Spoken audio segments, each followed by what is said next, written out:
Hello my dear student, फिर से एक बार आप सभी का स्वागत है आपके अपने channel S R J mathematics पर। सभी मेरे प्यारे विद्यार्थियों और मेरे साथियों जितने भी इस क्लास को देख रहे हैं, सभी मेरे प्यारे मित्रगण जो भी हैं, उन सभी को सीताराम। तो दोस्तों, आज की जो क्लास रहेगी वो रहेगी अपने चैप्टर नंबर 2 क्लास 10, जिसके अंदर अपन जो है प्रश्नावली ना पढ़ के कुछ इसके जो फॉर्मूले होंगे, छोटी मोटी डेफिनेशन होंगी, 5-6 मिनट की क्लास होगी, इसको अपन समझेंगे। इसके बाद में अगली जो भी क्लास आएगी उसके अंदर अपन 2.1 चैप्टर को फिनिश करेंगे और इसके जितने भी उदाहरण हैं उनको अच्छे समझने का प्रयास करेंगे। तो आपसे रिक्वेस्ट है कि क्लास को स्किप ना करें, वीडियो को पूरा जरूर देखें और क्लास अगर अच्छी लगती है तो अपने जितने भी मित्रगण हैं, साथीगण, उन सभी के साथ ये क्लास शेयर जरूर कर देना। और हाँ, अगर चैनल पर नए हैं तो पुरानी क्लासेस जाकर देखें। कम्युनिटी में बहुत सारी पोस्टर्स मैंने डाल रखी है, उन सभी को भी आप समझकर और पढ़कर आंसर देकर उनका भरपूर आनंद ले सकते हैं। तो चैप्टर का जो नाम है माय डियर, वो यहां पर है बहुपद। यानी बहुपद तो नाम से ही वैसे ऑलरेडी पता चलता है कि बहु यानी बहुत ज्यादा, यानी कि ज्यादा पदों वाले को क्या कहते हैं, बहुपद कहते हैं। हालांकि एक पद हो तो भी वो बहुपद पर वो रेखिक बहुपद हो जाएगा। या तो क्या है डेफिनेशन के अंदर अपन समझने का, जब सबसे पहले जैसे कि यहां पर है बहुपद, तो बहुपद का जो व्यापक रूप होता है ये वैसे पूछा नहीं जाता है और कहीं पर है भी नहीं, पर नाम आया इसलिए मैं लिख देता हूं। बहुपद का व्यापक रूप वो होता है a0 x की power n plus a1 x की power n-1 plus a2 x की power n-2 plus dot dot dot dot plus A N. ये नॉर्मल बेसिक फॉर्मूला आपको याद रखना है कि बहुपद का व्यापक रूप ये होता है। वैसे तो बहुपद के अंदर जो है हम स्पेशली जो है द्विघात बहुपद का अध्ययन करने वाले हैं। कौन सी घात वाले? द्विघात। और द्विघात बहुपद किसे कहते हैं माय डियर स्टूडेंट? एक ऐसा बहुपद जिसकी घात कितनी हो, 2 हो, उसे हम द्विघात बहुपद कहते हैं। ठीक है, तो समझते रहिए और नोट भी करते रहिए साथ का साथ। देखना आ गया। अब मेन जो अपना टॉपिक है वो इस पर है, द्विघात बहुपद। तो द्विघात बहुपद का द्विघात बहुपद का व्यापक रूप। द्विघात बहुपद का व्यापक रूप क्या होता है? तो मैं सबसे पहले बता दूं कि ए एक्स की power 2 plus B X plus C बराबर 0, ये होता है द्विघात बहुपद का व्यापक रूप। ए एक्स की power 2 plus B X plus C बराबर 0। ठीक है, इसमें बहुपद की घात कितनी हो जाएगी? 2 हो जाएगी। आगे है, बात करते हैं बहुपद की घात की। बहुपद की घात, तो बहुपद की घात की डेफिनेशन क्या होगी? किसी बहुपद किसी बहुपद की उच्चतम घात बहुपद की घात कहलाती है। बहुपद की घात कहलाती है। किसी बहुपद की उच्चतम घात बहुपद की घात कहलाती है। कैसे माय डियर? तो जैसे उदाहरण के तौर पे हम समझे, यहां पर लिखा मैंने x की पावर 5 प्लस x की पावर 2 प्लस x, ये लिखा, ठीक है, और बराबर में लिख दिया 0। तो इसमें बहुपद की घात कितनी होगी? तो जरा ध्यान से देखिएगा। हाईएस्ट पावर बहुपद की उच्चतम घात, x की घात तो 2 भी है, कुछ नहीं तो 1 भी है, पर 5 भी है। तो इन तीनों में से बड़ी घात कौन सी है माय डियर? 5 है ना। तो इस बहुपद की जो घात है वो कितनी हो जाएगी? यहां पर क्या हो जाएगा? 5 हो जाएगी। ठीक है, बड़ी बड़ी घात जो है बहुपद की घात होगी। आया समझ में ये? चलिए आगे बढ़ते हैं फिर।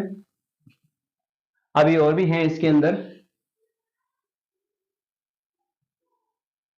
अब बात करते हैं अपन कुछ बहुपदी व्यंजक। जैसे एक तो होता है रेखिक, या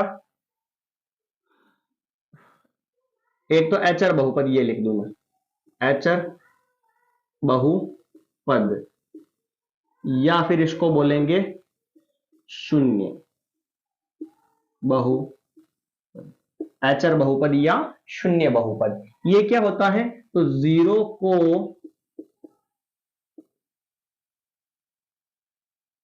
एचर रहने दो, यहां पर केवल शून्य लिख दो, है ना। जीरो को शून्य बहुपद कहते हैं।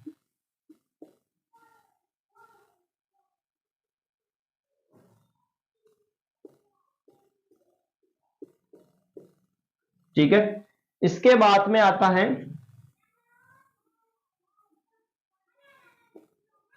रेखिक बहुपद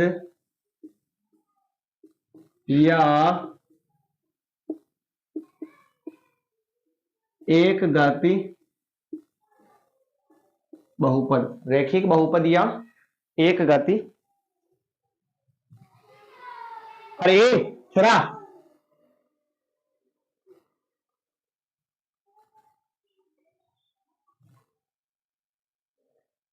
रेखिक बहुपद या एक घाती बहुपद।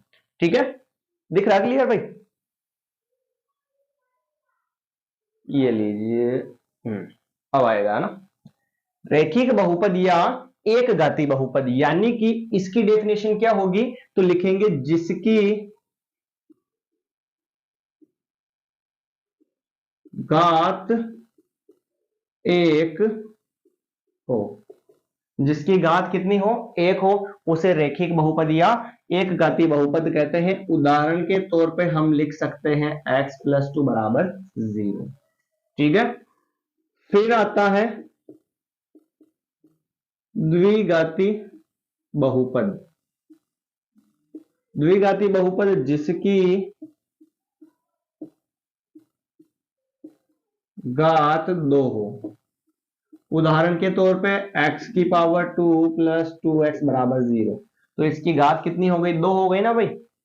और फिर आता है त्रिघाती बहुपद जिसकी घात कितनी हो, 3 हो। उदाहरण के तौर पे x⁴ + 4x + 1 = 0, तो यहां पर इसकी घात कितनी हो जाएगी भाई, 3 हो जाएगी। इसलिए ये कौन सा बहुपद हो जाएगा, त्रिघाती बहुपद हो जाएगा। आया समझ में? यहां तक तो आ गया समझ में। चलिए इसके बाद में जो है कुछ फॉर्मूले और हैं, उनको लिख लेते हैं, फिर आज की क्लास जो है यहीं तक समाप्त रहेगी। देखना आगे, जैसे कि यदि ax² + bx + c = 0 के शून्यक क्या अल्फा व बीटा है, तो क्या होगा, अल्फा + बीटा बराबर क्या होगा, -b/a। इसको हम लिख सकते हैं -x का गुणांक, या फिर बटेवा में क्या आ जाएगा, x² का गुणांक। ठीक है, अल्फा + बीटा बराबर ये भी लिख सकते हैं, और अल्फा + बीटा बराबर -/a भी लिख सकते हैं, -b/a भी लिख सकते हैं। और ये जो अल्फा + बीटा है ना भाई, अल्फा + बीटा, इसको बोलते हैं शून्यकों का योग। और अल्फा और बीटा साथ में आ जावे तो उसको बोलते हैं शून्यकों का गुणा। हिंदी में भी आपको याद रखना। इसके बाद में शून्यकों का गुणा अल्फा बीटा बराबर होता है c/a। c को लिख सकते हैं हम एचर पद, और a जो है वो है x² का गुणा। क्या है, x² का गुणा। ठीक है भाई, यहां तक आपको समझ में आया। लास्ट फॉर्मूला और बाकी है, उसको कवर करते हैं अपन। यदि शून्यक अल्फा व इसको बोलते हैं बीटा, बीटा है, तो द्विघात बहुपद बनाने का सूत्र, द्विघात बहुपद बनाने का सूत्र वो होगा यहां पर x⁴ -alpha + beta x + alpha beta बराबर क्या हो जाएगा, 0।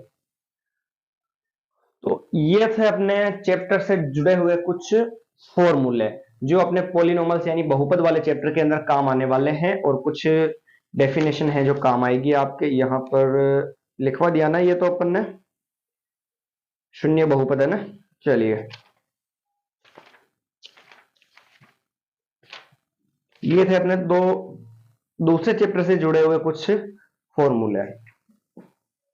तो ये आप नोट कर लीजिएगा, और अगली जो क्लास रहेगी उसके अंदर अपन अपने क्लास 10th का जो है चैप्टर 2.1 जो है उसको सॉल्व करेंगे।